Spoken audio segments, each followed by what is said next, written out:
Hello, and welcome to another Behind the Poem story about the things behind the poems in my first collection, Between Hindsight and Foresight.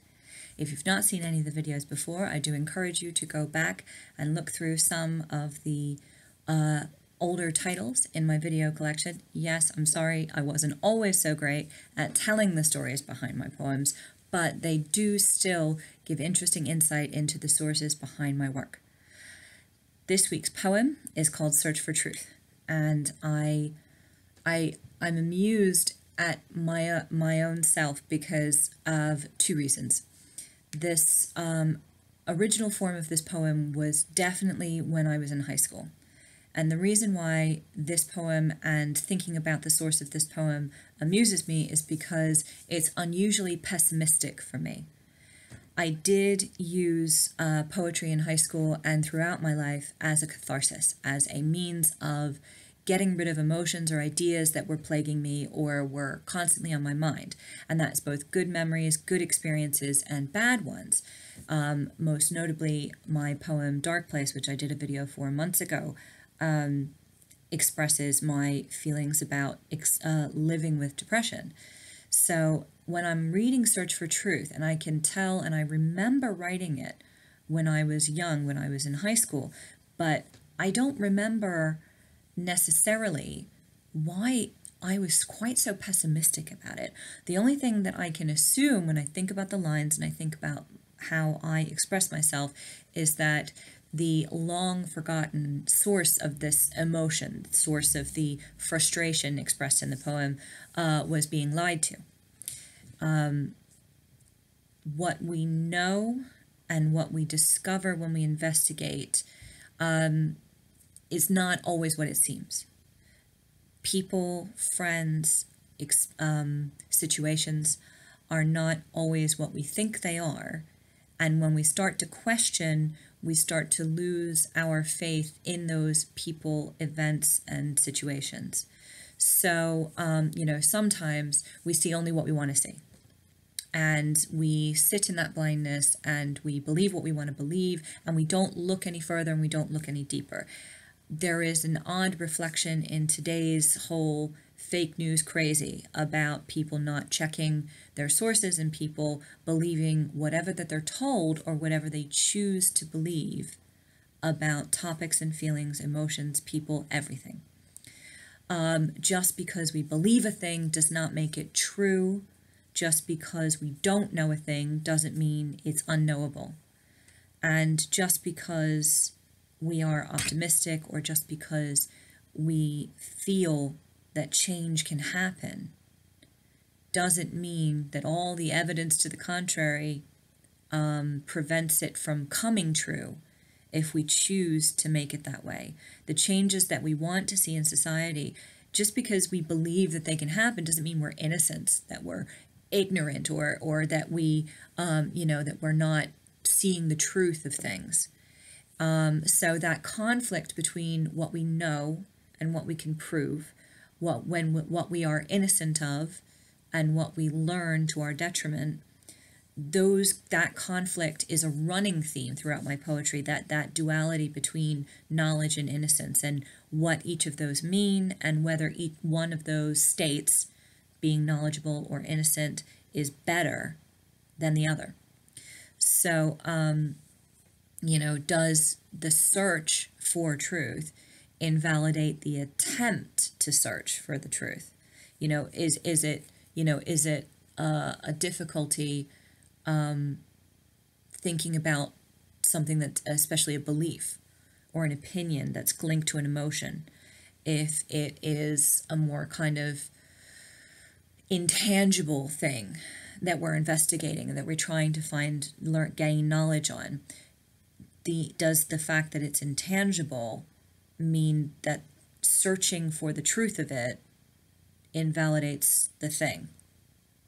Just because we believe something, if we go out to find proof or find more information about that thing, does our doubt and our search for that knowledge invalidate its existence?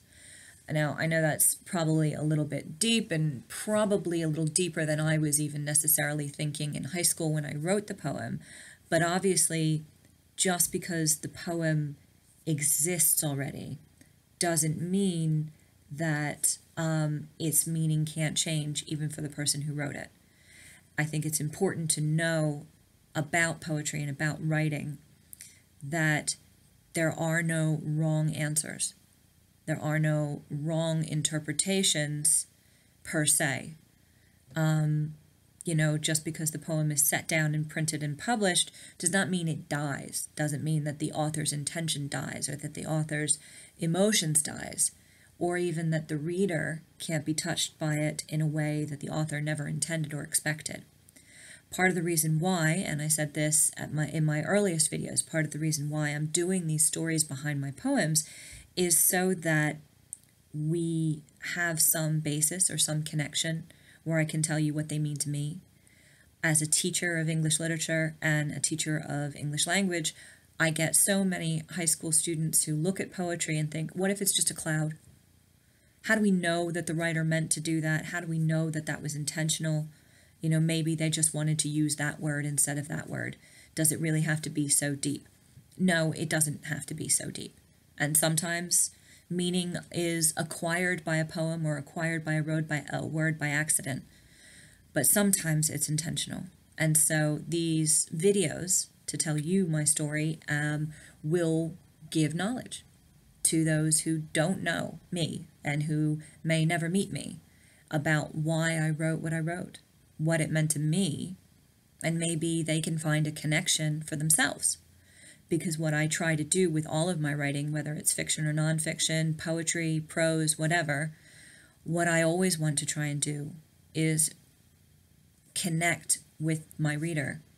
And if they're feeling what I felt, let them know that they're not alone. If they've never experienced what I felt, if they've never been through what I've been through, maybe give them a little window into it so they might discover someone in their own lives that has that experience that they can feel closer to or empathetic towards, knowing that this is what is. So that that balance between knowledge and innocence, especially when that balance or when that investigation has you searching for the truth of a belief or an opinion, is important and something I try to do throughout my writing. The search for truth when it is about a belief or opinion can be particularly difficult because you will run into people who have that experience or don't have that experience, and they believe and feel what they do despite not knowing enough to believe any differently. And when you run into somebody who has more knowledge and more to back up their opinion, we can sometimes be made to feel small and ignorant. When someone says, oh, I can prove that your opinion is wrong, or I can prove that your belief is wrong because I've read this, this, and this, or I have lived several years or several decades more than you, and so your belief is completely invalid, and your feelings connected to that belief completely invalid because you know nothing.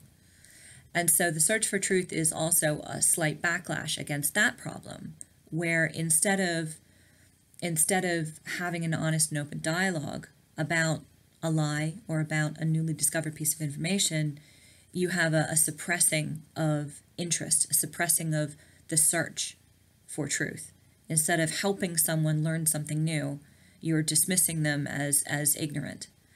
So I guess the reason why this poem feels so pessimistic to me is because by the end of it, I must have been stuck on that truth that I learned, and on whether or not there's any point to trying to protect someone's innocence or even protect my own innocence if, you have the choice between knowing and losing that innocence or remaining ignorant and happy in that ignorance.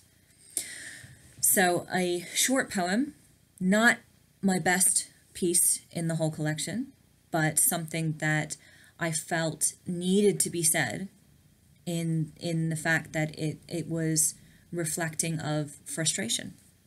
I wanted to know things. I wanted to not be lied to. I wanted to be happy and innocent, but not have that innocence taken advantage of. So I guess we're all going to continue on in that search for truth. And I hope to see you next week so you can see me talk about another poem where we search for the truth of the story behind that poem. Thank you for listening, and I hope to see you again.